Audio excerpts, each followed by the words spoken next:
be back on home turf. Yeah. I need some light. No, I need it. He won't show up. Video won't work. All right. There we go. How about this? Is that okay? Is that better? That's better. I'll try to stay out of the way of the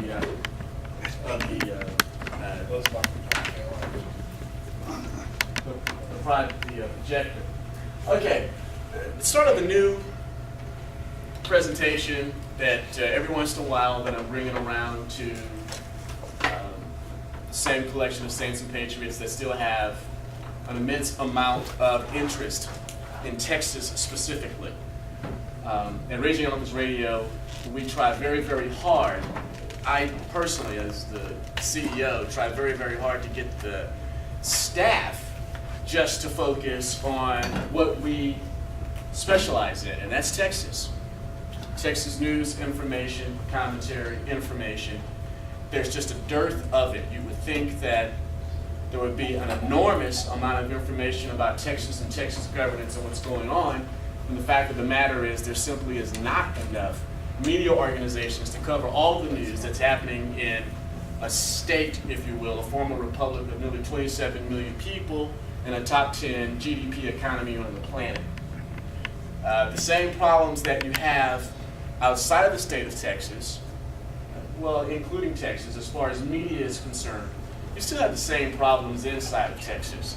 In other words, the international media is pretty much what I call Pravda. It doesn't matter what ideological spectrum they claim. They are still corporate controlled media, and in most instances, depending on what ideological spectrum they pretend to be a part of, their point of view is the status quo. Their point of view is to be what I call Pravda.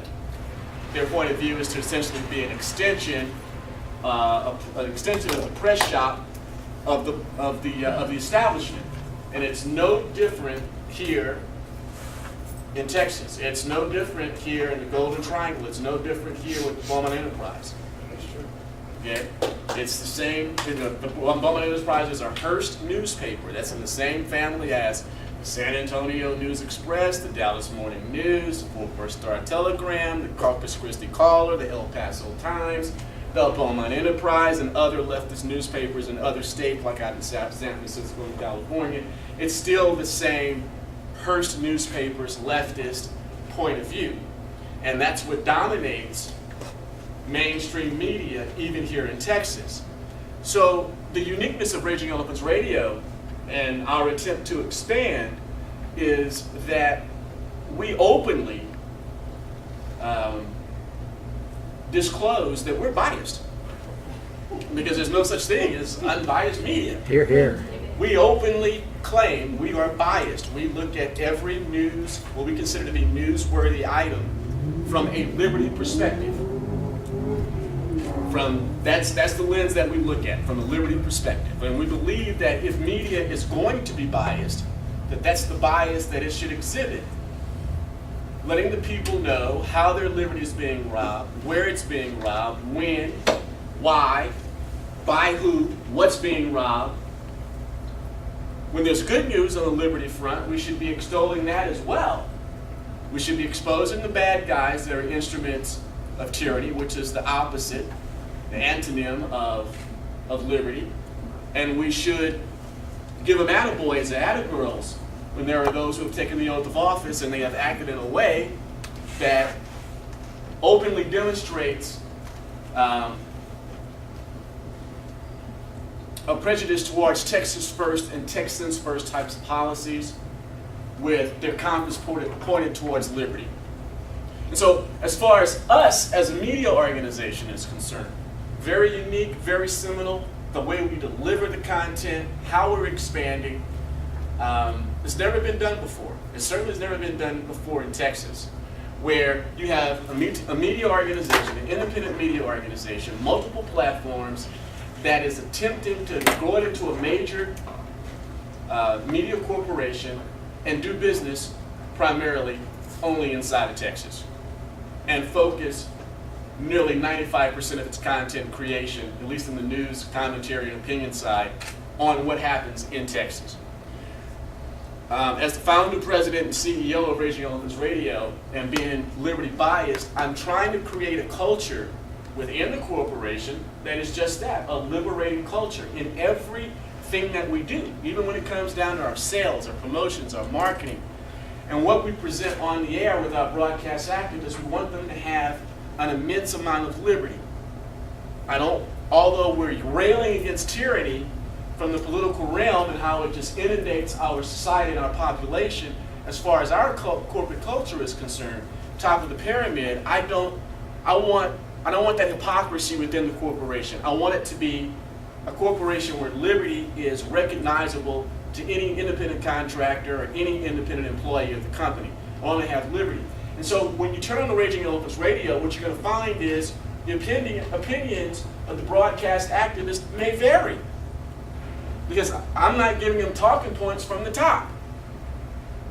I have enough confidence in each and every one of them how their compass is pointed properly towards liberty, to where I don't even have to give them talking points or instructions or an outline. We have a Monday morning programming meeting like we had this morning where the team comes together. We talk about a few administrative things, but then we talk about what's on their mind as far as Texas is concerned. We do a round robin and sometimes it gets pretty heated in there about problems, solutions, what's the best way to go, just us as a team. But I'm not sitting there slapping anybody's hands and telling them you can't express this particular opinion, because I want them to be liberated. I want them to have the liberty whether we agree with them or not. Many times, doctors say something and I think he's a complete nutcase, which he is. That's why I got hired him, and he's the original liberty shock jock. You don't know what's come out of that guy's mouth, right? And sometimes I utterly disagree with it. But I know his heart, I know his soul. I know that he's liberty-driven. He's a liberty-driven, same thing with Scott. Scott, ex-FBI, Scott, ex-CIA contractor, award-winning college professor, on the ballot as a libertarian against Dan, one for the road, drunken Huberty, in the state house race. And sometimes you can be a complete nutcase, in my view. And I think I'm a nutcase sometimes. But I only have two editorial filters that I mandate that they follow. That any story that they cover on Raging Elephants Radio, it must originate from within Texas. That's the first editorial filter. The only other editorial filter, number two, that I mandate on them is that if they talk about a story that's outside of the state of Texas, which in my point of view is international news. I don't care if it's Louisiana, that's international news. They shouldn't have to be going through intellectual or verbal contortions to make the relationship to Texas life very clear. How does it impact Texas life directly? And so when you listen to Raging Elephants Radio, that's where the programming, that's our format, that's our theme, that's our branding, and it's starting to work. For instance, last week, as at the Dallas police ambush, we saw an amazing spike in our audience. An amazing spike in our audience. And this is because the branding is starting to work. That people wanted to know, well, Raging Elephants Radio focuses 99.9% of the time on what's happening in Texas. I sure would like to hear what they've got to say about this, because this is happening in Texas and the eyes of the planet are in Texas. What's RER saying about this? And that showed to us, and we talked about it this morning in the meeting, that the branding is working.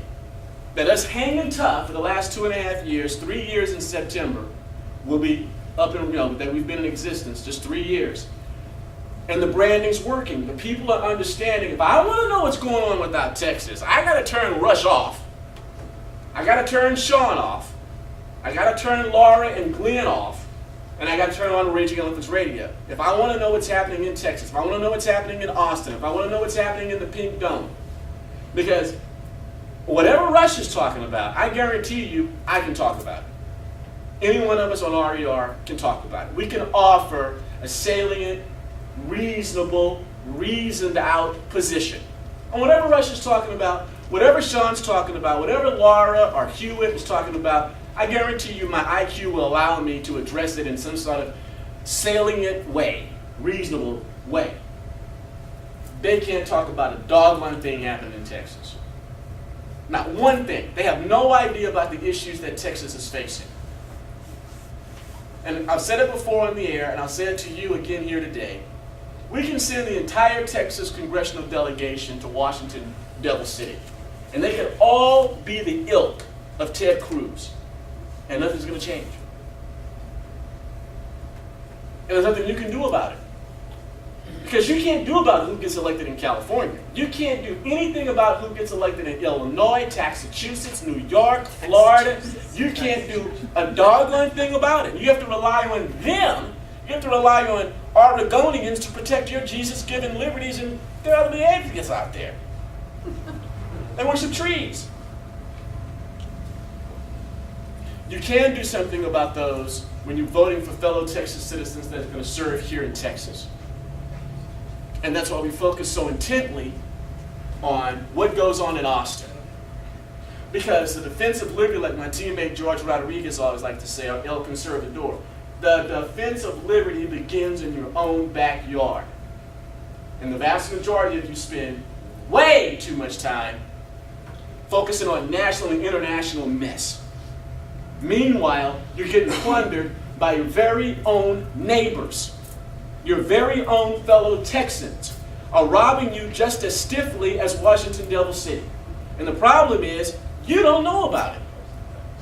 And you get frustrated cycle after cycle, session after session. Why can't we get the things done that we want to get done? I would like for each of you to go back to the last 3 Republican Party of Texas platforms and see how many of those planks have actually made it to the governor's desk, let alone enacted into law. Go through and see how many you count. You'll be on one hand. And there's a reason for it. Because the government you believe you have here in Texas, you don't have. It is just as corrupt, if not more corrupt, than Washington, Devil City. The difference is, Washington I would consider to be what I call a kleptocracy. They're looking to steal from you any way they can, how they can, directly out of your pocket, and they don't care if you know it, see it. They don't care if you see their hand in your pocket. They're going to steal it.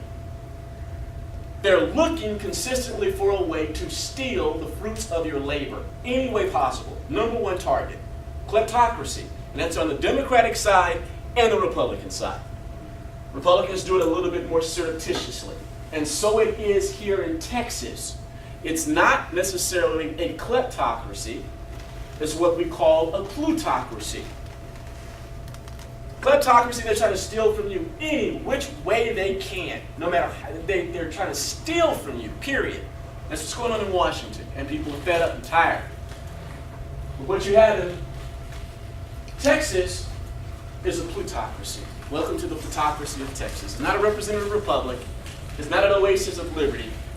You are being governed by a plutocracy. So let's look at plutocracy defined. What is it? Plutocracy, from the Greek, plutos, meaning wealth, and kratos, meaning power, dominion, rule. Also known as plutonomy, or plutarchy, defines a society or system ruled and dominated by the small minority of the top wealthiest citizens. The first known use of the term is 1652. Unlike systems such as democracy, capitalism, socialism, or anarchism, plutocracy is not rooted in an established political philosophy and has no formal advocates. The concept of plutocracy may be advocated by the wealthy classes of a society in an indirect or surreptitious fashion. In other words, they do it sneaky. They don't do it out in the open. Though the term itself is almost always used in a pejorative sense, as it should be. This is very important. Doesn't matter what system it is. They don't care about how the government is supposed to be set up. So Texas is supposed to be set up as a representative republic. They don't care. Remember, the advocacy is no matter which system, communism, socialism, anarchism, capitalism, oligarchy, they don't care. Their advocacy is we write the checks, we have the goal, we're going to make the rules. That's what you have in Texas. The attitude is very simple. A candidate or an elected official is seeking your vote. In order to do that and have the greater odds of winning, they need cash. So they have financial sponsors. They go out and they get financial sponsors. You primarily call them financial donors. They're not. They're financial sponsors. And they're looking for an ROI. They're looking for a return on investment. And so in order for the candidate to have the better odds of winning, he will have the meeting with the plutocrats, the big check writers, to make sure that he or her campaign coffers are filled up because the odds of them winning are better. And they'll make whatever deals they have to make, whatever lobbyists, whatever political action committees, whatever financial supporters, sponsors they need to be able to get the money that they need to win the election. Okay? So they don't care. Now, as far as Texas is concerned, I'm going to prove it to you in a minute. Because of the surreptitious fashion, and because they don't care what the so-called system of government setup is, they don't care whether someone's a Democrat or a Republican. All they care is if you're willing to be bought out and help them get an ROI, a return on investment. And this is the type of government you have under the Pink Dome in Austin. Every other year, for 140 days, they have one primary objective. And remember this when you're frustrated about not being able to get other issues addressed. They have one objective. Go up there, split up the $200 billion worth of mountain of money, and go home. That's their number one objective. Split the $200 billion and go home. Get as much of it into our pockets off the book without any accountability, and let's go home. We don't care about the lives of baby Texans. We don't care about the elimination of property tax. We don't care about the war zone, the RGV, securing the border. We don't care about the DREAM Act. We don't care about sanctuary cities. We don't care that Dallas has been identified as a command and control center for narco-terrorists. We don't care about that. We don't care about the proliferation of toll roads. We don't care that Common Core and C-Scope is still being taught in Texas schools as all a big lie. We don't care that Planned Parenthood is still being funded by Texas taxpayers as all a lie. They're still getting funded by your tax dollars. Here in Texas, Planned Parenthood, they don't care. 140 days, split the $200 billion, let's go home. That's their purpose. And so while you're screaming and hollering about different issues that you know we need to keep our country safe, religious liberty, pushing back against the homosexual agenda, protecting the spiritual integrity of the land, the spiritual integrity of Texas, which is a biblical mandate of any government, protect the spiritual integrity of the land. We're battling for Texas to keep its spiritual integrity, that God may not remove its hand of grace and protection and provision on us. And these guys don't care about that. They want to split the $200 billion mountain of money and go home. So if Bill Hammond, out of the Texas chamber, says, let the homosexuals do whatever they want to do or it's going to hurt business, Joe Strauss, Dan Patrick, Ken Paxton, Greg Abbott are going to do whatever they say. Because Bill Hammond and the business community are the financial sponsors. And they're looking for an ROI. And very few elected officials under the Pink Dome escape this level of corruption. That's exactly what it is. I think Hillary is corrupt, the Pink Dome. What fuels the plutocracy? First, there are literally no campaign, political action committee, financial contribution limits in Texas. None. Judicial candidates, the rules are a bit different. But for the legislative and for the executive, If you want to cough up to $1 million to one person at one time in one donation, you can. It's not like federal laws where you can only give a certain amount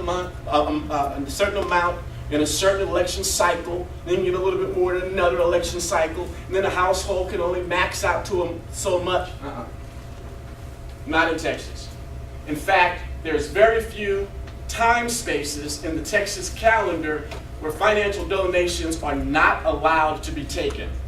One of the reasons the likes of a Governor Abbott do not want to have special sessions is because when the legislature is in session, fundraising has to stop.